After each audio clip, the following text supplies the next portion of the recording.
because it worked pretty well. Yeah. I enjoyed working with Bill. Yeah, I heard from Chuck Dexter that there were times that Bill Bruff would come back with a design for Ralph, and Ralph would say, no, I want this and this and this, and I want all this done, and Bill would take it back down to his department and throw it up against the wall and trash it and start over. Well, whatever Ralph was, he was the boss, and he let you know that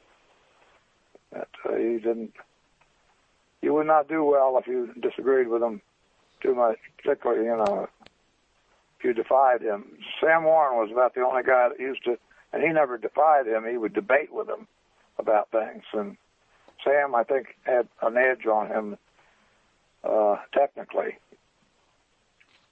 That's saying a lot. Yeah, well, of course, Sam had a master's, and he was a very sharp guy. He's still around too. But he hasn't been doing any surveillance or receiver work for quite a while. Yeah, I'm going to call him as soon as I'm done with you. He called me today. Sam. And he lives right around the corner from me, about a mile and a half. He's been there for a while. So how could I pick up the things you have from you? Well, are you going to be coming out this way? I'm actually sitting on King's Orchard Road in a Motel 6 right now. Well, it takes 40 minutes to get to my house. Which way are you from here? Northwest. That's the way I go home. I live in Wisconsin. I will head up through Frederick to get here. You go up 70. Yep. Well, I live about, you'd go up 270. Right. Well, I live in between that little triangle they make. I live in town of Mount Airy. If you got a map or something, you can look at it or look it up on the computer. But Mount Airy, I live about a mile out of town. And to get to my house, normally I go up 270 to Route 27, which is 7 or 8 miles up from Gaithersburg. Okay. And follow Route 27 all the way to Mount Airy. And stay right on Route 27, and you go through about 5 traffic lights where there are little strip malls and shopping centers and what have you, but it still is Route 27. And you go through about 5 sets of lights, and then the very last light out of this is called Watersville Road. Watersville Road, yeah. Okay. And it is at an intersection that to your left there will be a school, a middle school, but you turn left on Watersville, and you go straight down Watersville across Main Street, where there's a firehouse on the right, and as you just go right straight, as if you go straight down the hill, and you get to a place where it becomes a T. It's all just a couple of blocks. And when you hit the T, you go left for about 150 yards, and then that is Buffalo Road. That's the road I live on. You take a right on Buffalo Road and go down about 0.8 of a mile, and I'm on the right-hand side. There's a row of 5 houses, a little group of 5 houses. I'm the fourth of the 5. 6605 is the number. It's on the mailbox. 605 Buffalo Road. 6605. Oh, 6605. Yeah, 2 6s. And what's the zip code? 21771. 21771. I'm going to head back to Wisconsin on either Tuesday or Wednesday. Depends on how many people I end up talking to at DRS. The last time I planned to spend 1 day there, and I was there for 3.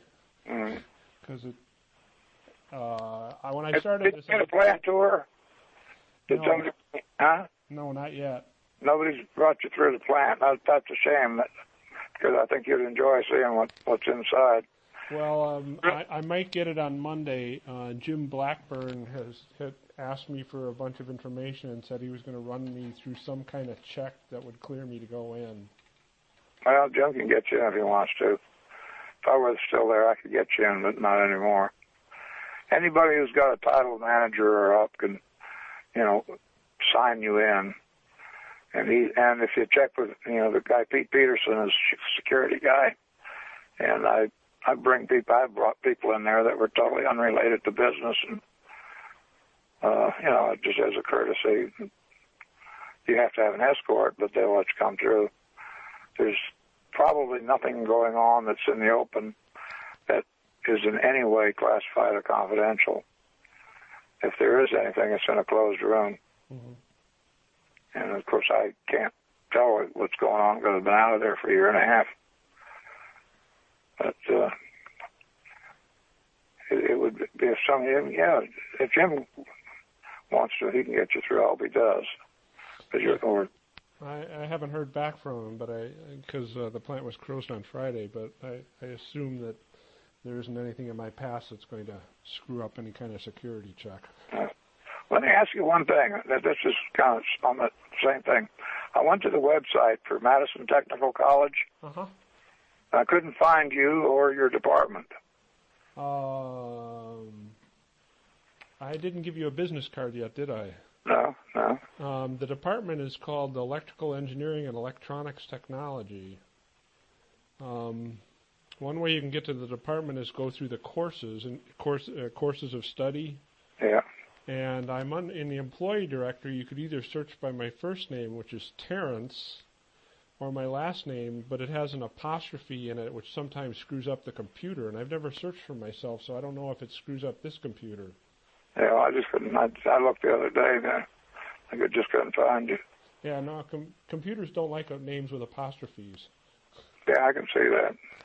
I just like solid. Don't like punctuation in a name anyway. Well, when I stop to pick up your stuff, I can give you a business card and everything's in there. You should be able to find me. The website's probably going to change a lot the next couple of weeks because I found out I have a number of pretty glaring errors on there. A WJ website. Oh, most notably, I have I say that the LTV equipment was produced by LTV using parts from WJ, which I know is completely wrong now. They were all made inside the Gaithersburg plant. Yeah, that's LTV was our customer when I went to work, and it became E-Systems. And all the G boxes, though, were theirs. And, like you mentioned, G175 receiver. But there were a lot of other G boxes, too, with other numbers on them. Sure, made by other people, too. And E-Systems, all they did was create the purchase specs on them. And they didn't do any of the design. They always done by other people, yeah. In fact, we lost a few jobs to other people. We bid on them just like any other vendor. And although we had a good relationship with them, we still had to be competitive.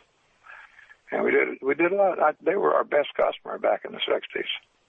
Yeah, gradually, it moved over to where, for a while, the Israelis were our best customer.